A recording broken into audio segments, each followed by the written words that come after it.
Everyone, welcome to Hindi अध्ययन with Priyanka channel. आज का टॉपिक है यूनिट 3 भारतीय काव्य शास्त्र। आज हम लेकर आए हैं भारतीय काव्य शास्त्र और यह परिचयोगी तथ्यों ले आपके सामने रखेंगे, क्योंकि आगामी जो भी TGT, PGT, UGC net, BPSC 3 और अन्य शिक्षक भर्तियों के दृष्टिकोण से महत्वपूर्ण हो सकता है।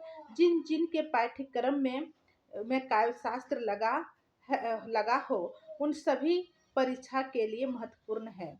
आप सभी से गुजारिश करूंगी कि वीडियो के अंत तक बने रहें और समझने का प्रयास करें। आपको बेहतर लगेगा तो हम चलते हैं अपने टॉपिक की ओर, लेट नहीं करेंगे। आप लोग को किस यूनिट या किस टॉपिक से का रिवीजन करना है, कमेंट सेशन में जरूर बताएं।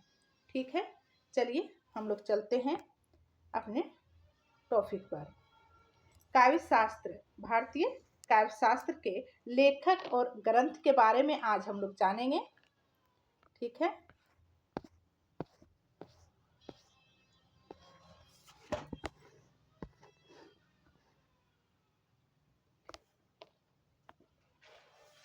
भरत मुनि आचार्य है।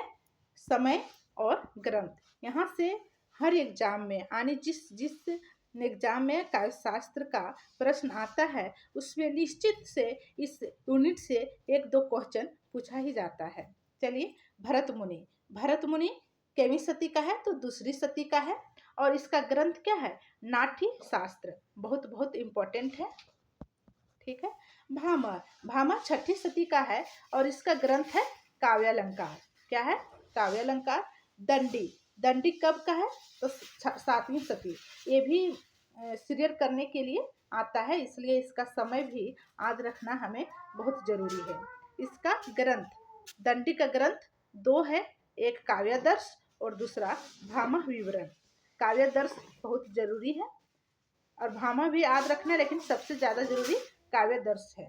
वामन 8वीं सदी का है और काव्यालंकार सूत्रवृत्ति इसका ग्रंथ है। उद्भट 9वीं सदी का है। काव्यालंकार सार संग्रह इसका ग्रंथ है। रुद्रट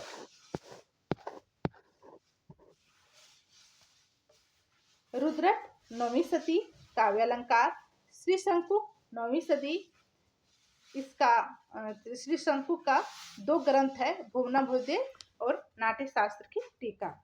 ठीक है, आनंदवर्धन 9वीं सदी, ध्यानयालोक। राजशेखर 9वीं सदी, काव्य मीमांसा। मुकुल भट्ट 9वीं सदी, अभिधावृत्ति मार्तिका। भट्ट लोलक 9वीं सदी, नाट्य शास्त्र की टीका। भट्टनायक 9वीं का अंतिम और 10वीं का आरंभ। इसको एक जगह 9वीं सदी वाला आचार्य को एक जगह लिख लें और 10वीं सदी वाला एक जगह लिख लें, उससे आसान होगा याद करने में। भट्टनायक का हृदय दर्पण। भट्टतोत 10वीं सदी का है। काव्यकोतुम। धनंजय 10वीं सदी, दसरूपक। और कुंतक 10वीं 11वीं सदी, वक्रोकित जीवितम।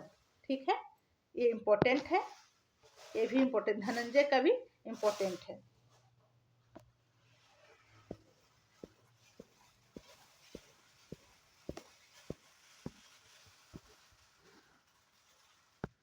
अभिनय गुप्त 10वीं सदी का है। तंत्रालोक। क्या है? तंत्रालोक। भोजराज 10वीं सदी, इसका 2 ग्रंथ है। कौन कौन? तो सरस्वती कंठाभरण और श्रृंगार प्रकाश। वेरी वेरी इंपॉर्टेंट, ये हमें याद रखना चाहिए। महिम भट्ट 11वीं सदी, व्यक्ति विवेक। महिम भट्ट का ग्रंथ क्या है? व्यक्ति विवेक। क्षमेंद्र बार बार एग्जाम में पूछा जाता है, इसे हमें याद रखना चाहिए। केवी सदी का है तो 11वीं सदी। सब 11वीं सदी को एक बार याद कर लीजिए, एक बार 10वीं सदी को याद कर लीजिए, ऐसे करके कीजिएगा तो अच्छा याद रहेगा। ठीक है, क्षमेंद्र का कवि कंठाभरण। क्या है? कवि कंठाभरण।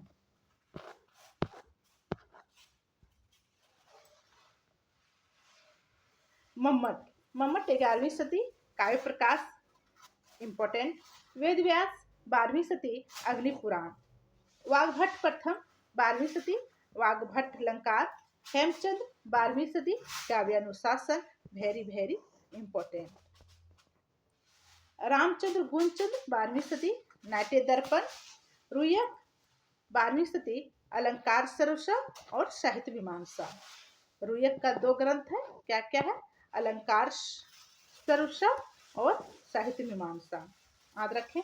अमरचंद्र 12वीं सदी, काव्य कल्पलता। शोभकार मित्र 12वीं सदी, अलंकार रत्नाकार। शारदा तनी 13वीं सदी, भाव प्रकाशन।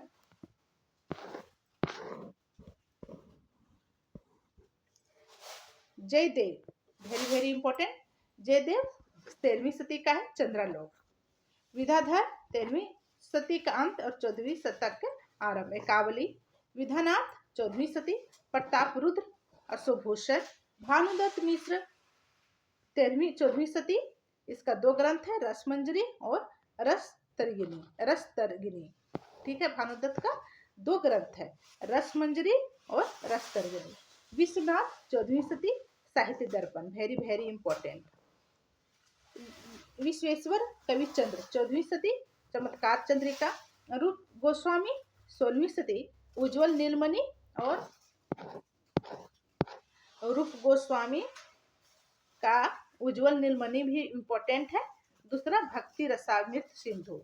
शेखर केशव मिश्र 16वीं सदी, अलंकार शेखर। कवि कर्णपुर 16वीं 17वीं सदी, अलंकार कौस्तुभ।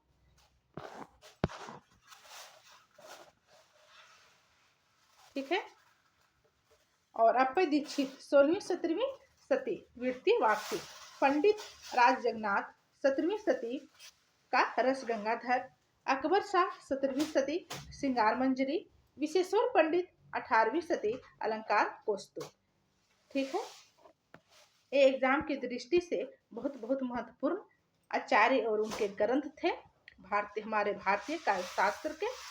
चलिए आज हम लोग इसको देखें, नेक्स्ट क्लास में आगे देखेंगे। तब तक के लिए धन्यवाद।